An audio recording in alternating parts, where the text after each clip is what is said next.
এই জমি তার দাদুর ছিল। দাদু পীরকে দান করার পর আবার সেই জমি তার মায়ের নামে করে দেওয়া হয়েছিল। রাজনৈতিক প্রতিহিংসার কারণে এই মিথ্যা অভিযোগ করা হচ্ছে।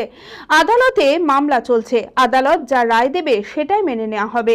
দেখুন, গোটা সমাজ জানে এবং আমার গ্রামের সমাজের লোক প্রত্যেকেই জানে 30 সাল আমাদের, 60 সাল আমাদের। আমাদের পৈতৃক সম্পত্তি, আমার নানার সম্পত্তি। সে নানার সম্পত্তি একটা 27 সালে একটা ওটা একটা দলিল হয়। সে এক পীর সাহেবকে মানতেন, সে পীরকে আমার নানা রেজিস্ট্রি করে দেয়। রেজিস্ট্রি করে দেওয়ার পরে 27 সালে আমার আমার মায়ের নামে আমার পীর সাহেব ওটা ঘুরিয়ে দেয়। জায়গাটা ঘুরিয়ে দেওয়ার পরে সেই অবস্থা থেকে আমরা সেই জায়গা আমাদের দখলে থাকে, আমরাই থাকি। আমরা এই প্রাচীর দিয়ে ওটা ঘিরে রেখেছিলাম। দীর্ঘদিন ধরে আমি ওখানে ঘর করিনি, যেহেতু আমার ঘরে বাড়ি করার জায়গা নাই। এমনিতে বাড়ি করার জায়গা না, আপনারা সবাই জানেন এবং গোটা হরিয়ারপাড়া জানে যে আমি পশ্চিমবাংলার ব্লক সভাপতি সবচেয়ে লিটি পরিবার হলে আমি। তবে সেইভাবে আমি আমার জায়গা যেহেতু আছে, তো এতদিন ধরে বসবাস করেছি, কোনোদিন কোনো অভিযোগ হয়নি। কিছু অসাধু মানুষ যারা রাজনৈতিক ফয়দা ওঠার জন্য, এরা গত লোকসভা ভোটে মোহাম্মদ সেলিমের হয়ে কাজ করেছিলেন। আমার কাছে গোহারা হেরেছেন, ওই সমাজই ওনাকে ভোট দেয়নি এবং ওই হুমায়ুনপুর অঞ্চলে প্রচুর ভোটে ওরা হেরেছেন। এবং গোটা হরিয়ারপাড়াতে আপনারা জানেন কিছু লোক ভোট না করলেও কিন্তু এখানে আমরা 22-23 হাজার লিড পেয়েছি।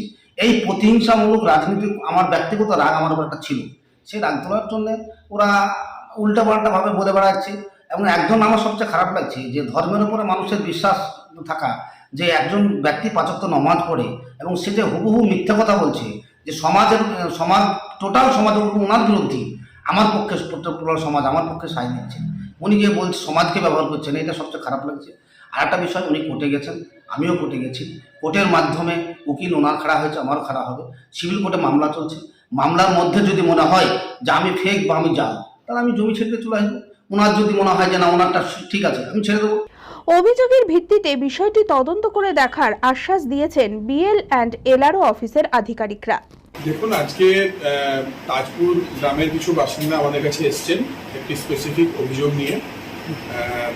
আমার যেহেতু বর্তমানে BLRO সাহেব নেই, তার ব্যক্তিগত কিছু সমস্যার জন্য তিনি অফিসের বাইরে আছেন, তো তাদেরকে আমি এবং আমার আরও দুজন কলিগ তাদের যে সমস্যার কথা শুনলাম, আমরা তাদের কাছ থেকে সমস্ত কাগজপত্র নিয়েছি এবং BLRO সাহেবের সঙ্গে কথা বলে তাদেরকে আগামী বৃহস্পতিবার আড়াইটে থেকে 3টের সময় আসতে বলেছি। এবার তাদের অভিযোগ সংক্রান্ত যা কাগজপত্র আছে পুরো বিস্তারিত বিষয়টা আমাদের BLRO স্যারকে আমরা জানাবো। পরবর্তী পদক্ষেপ ওনার নির্দেশে বা আমাদের হায়ার অথরিটি যারা আছেন, জেলা বা সাব ডিভিশন আধিকারিক, তাদের নির্দেশে আমরা ব্যবস্থা করি। পীরের জায়গা আত্মসাৎ করছেন ওনারা, এই অভিযোগটা দিয়েছেন। এখন আমাদেরকে